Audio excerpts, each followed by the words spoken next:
حالا آمدم در قسمت تب لیاوت. در تب لیاوت اولین آپشن که دارن مارجن است، حاشیه صفحه تان به چی اندازه باشه، اورینتیشن حالت صفحه تان عمودی باشه، افقی سایز اندازه صفحه تان به چی اندازه باشه، بیشتر از A4 استفاده میکنیم.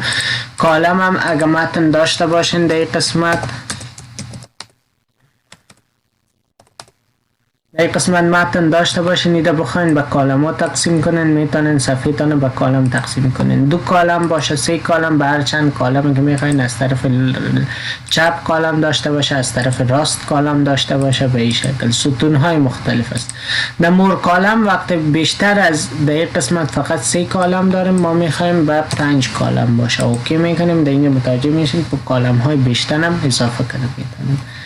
در قسمت بریک وقت بیاین شما در صفحه تان، در کالم هایتان، در متن تان شکستگی میتونین ایجاد کنید. بعد از آمدن در قسمت لاین نمبر، اگر کانتینیوس بگم ادامه وار، نیاز نیست که شما هر کدامش شماره گذاری کنین. پس لاین نمبر اتومات هر خط تان شماره اضافه میکنه. لاین نمبر به شکل اتومات به هر خط تان شماره اضافه میکنه. در این قسمت ما اینجا متوجه باشین، من نوشته میکنم هایفن، اتوماتیک هایفن میگیرم، داکیومنت میگم. اگر در انگلیسی متوجه شده باشین، در بعضی از جاها در آخر جمله یک منفیگک از این علامه استفاده میکنند. این هایفن به این معنا که جمله ما یا کلمه ما چی است؟ ادامه وار است، یعنی مطابقش در این خط جا نشده، ادامه داره. پس میتونیم از هایفن استفاده کنیم. در لسان انگلیسی بیشتر استفاده میشه. هندنت هم گفتیم فاصله قبل از پاراگراف است، به چی اندازه باشه، کم و زیاد کده میتونین. در قسمت لفت است، رایت است، اپ است، داون است، افتر و بیفور میتونین فاصله اضافه کنین. پوزیشن و تکست رپ و یا غیر فعال است. وقت شما از قسمت انزرت بیاین یک شیپ شکل یا یک تصویر انزرت کنین، در قسمت میاین میبینین در لیاوت برتان تمام میشه، فعال میشه. از پوزیشن وقت بیاین به چی موقعیت میخواین شکلتان در وسط متن قرار بدین، به این شکل باشه. اینجا زوم اوت کنم فهمیده شود. اینجا آمدیم به هر شکل که میخواین، پوزیشن ها موقعیت های مختلف است، من میگم به این شکل باشه. پس ایره در قسمت برتان اضافه میکنم. تکست رپ هم متن تانه به این شکل بسته بندی میکنه، یعنی داخل متن باشه، بیرون متن باشه، در مقابل متن باشه، شیپ شکل یا تصویر تان در کدام قسمت قرار داشته باشه. برینگ فاروارد، برینگ فرانت، اگر ما در این قسمت چندین شیپ داشته باشیم، یک شیپ دیگه ایجاد میکنم، از این قسمت برش رنگ میتم میشه و یک شیپ دیگه هم میگیریم.